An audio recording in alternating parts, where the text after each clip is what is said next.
Atëherë thotë, kemi parë në një faqe TikTokut, po, sepse është bërë fatkeqësisht burim informacioni, fatkeqësisht me kuptimin që aty është e sakta dhe e pasakta, e drejta dhe e drejta, e vërteta dhe e pavërteta. Rrjetet sociale janë bërë burim informacioni, po jo burim vërtetësie.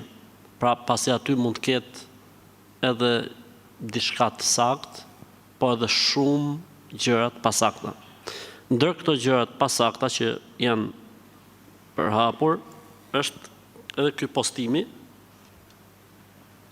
Normalisht ndoshta nuk kapet mirë nga kamera. Faqja Ajla, e thoka emrin vetes, dhe po e cilësoj kështu emrin sepse dua që të marrin mësim. Mos të postojnë gjëra në fenë e Zotit për cilat nuk ka argument.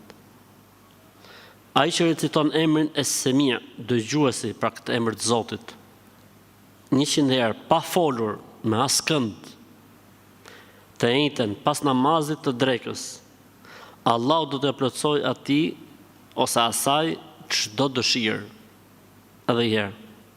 Ai që reciton emrin e Semiu 100 herë pa folur me askënd, të njëjtën pas namazit të drekës, Allahu atij apo asaj do të plotësoj çdo dëshirë. Larg mashtruesve. Larg njerëzve të cilët duan të tërheqin vëmendjen e tyre në rrjetet sociale, siç është rasti i kësaj faqe që këtu vi turp që përhapin fenë e Zotit informacione që nuk ka për to asnjë lloj argumenti.